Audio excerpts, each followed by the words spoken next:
Alright, welcome back, guys. This is your boy B Fresh, aka Brandon, or vice versa, however you want to call it. Back with you with Fresh Sports Talk.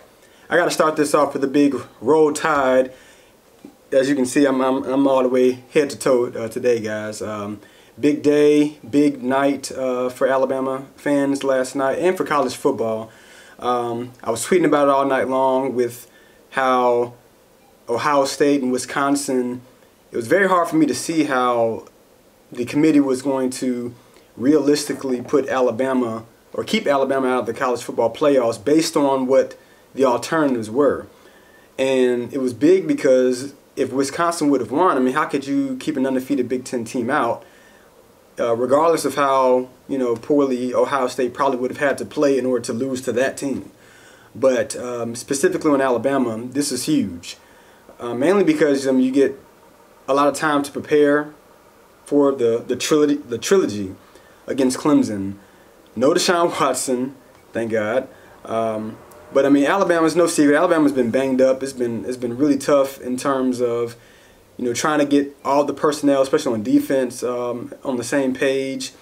It's been a while since I've seen a season this bad in terms of injuries and how they just all piled up, and it's been a really just weird season all the way around. And I said this and I tweeted this out on last week. Last week, for those of y'all who are Alabama fans and college sports fans, it was probably one of the most weird and bizarre weeks I've ever or days I've ever had, or not me personally, but I've seen in terms of being an Alabama fan and whatnot. Alabama basketball was doing some crazy stuff. They had a 3-on-5 going on. The whole bench got ejected. It was just bizarre. The way that Alabama played against Auburn was crazy. A lot of uncharacteristic mistakes. I mean, bad snaps, jumping off sides. I mean, just all types of just stuff that you just don't typically see from a Nick Saban team. And if they ever needed a second chance or a mulligan, this was the time they got their opportunity. Thanks to Urban Meyer. He really looked out for us. Shout out to you, Urban, OH, whatever y'all do up there. But I'm going to look real quickly to this game. Haven't had a chance to really break it down because I just got the news not too long ago that Alabama is the fourth team in this playoffs. But I've been tweeting about it.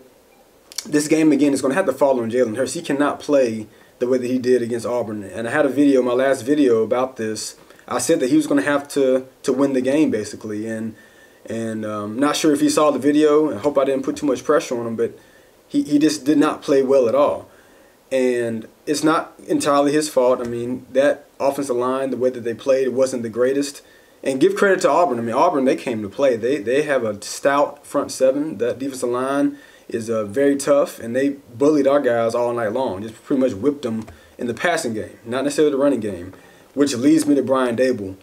If he pulls another Lane Kiffin or what's my guy's name that's no longer here anymore, but if he pulls another one of those Lane Kiffin type things where he just wants to throw the ball all night long, he may have a short tenure in Tuscaloosa as well. That was not a very good called game by him. Damian Harris, Bo Scarborough, every one of our running backs, were basically doing whatever they needed to do on the ground.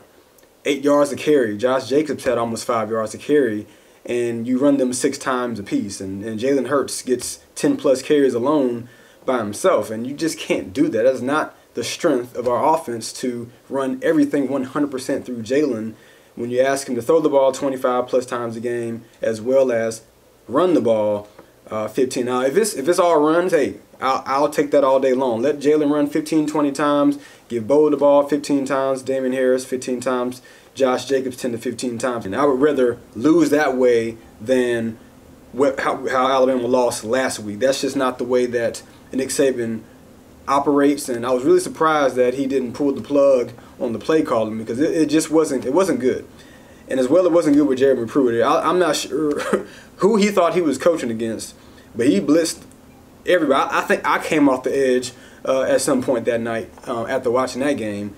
I mean, how many times are you going to let the guy go across the middle of the field before you drop back in some sort of a zone or something? I mean, change up your protection and your coverages or something, and instead of sending six and seven guys almost every snap and get you guys off the field. It was just a bizarre game. Everything about it was just weird, and I don't foresee that happening in 4 weeks. Nick Saban, the best game planner I've ever seen.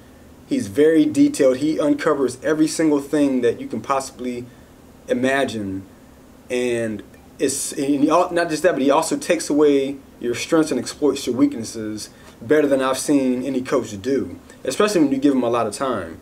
And Kelly Bryant is no Deshaun Watson, no disrespect. I mean, he's just a young guy. I mean, Deshaun Watson is a once-in-a-generation type talent as far as I'm concerned, from what I've seen him do for 2 straight years against Alabama. And I think that Nick Saban is going to be able to exploit some of the weaknesses that Clemson has. We all saw them against Auburn. I mean, they didn't look that great offensively. Again, Auburn has a really good defense, but that just lets you know that Clemson is not invincible. And there are some ways that you can get to that team, and I think that Nick Saban will have those guys ready. So I'm looking forward to the matchup. I'm looking forward to the trilogy. 2 out of 3 best man win. We'll probably finally get a chance to settle everything, and we're in the playoffs. Hey, that's all I can ask for. I'm having a great day. Today's my wife's birthday, so my night's going to be great. Day is already great. Alabama all the way from the top to the bottom. You see the plaques in the back? Well, you may not be able to see them. They're kind of high up, but those are the degrees in the back, both me and my wife. So we're having a good day today. Great news. Alabama's in, number 4 seed, facing off against Clemson. New Year's Day Bowl. I'll have a lot more content coming with you. Till next time, it's me signing off. Make sure you subscribe as well to my channel. Please make sure you get the 2 thumbs up. Like this video. Please follow me on Twitter as well, @TalkingWithFresh. I'm always on there. I'm chiming in. I like to talk back. I love to hear from you, whether you like what I say or not. Just chime in. I mean, I just like to have the conversation. I'm a big sports guy. So if it's Alabama football, any type of thing that I'm discussing, hey, hit me up. Let's go back and forth. Until next time, peace.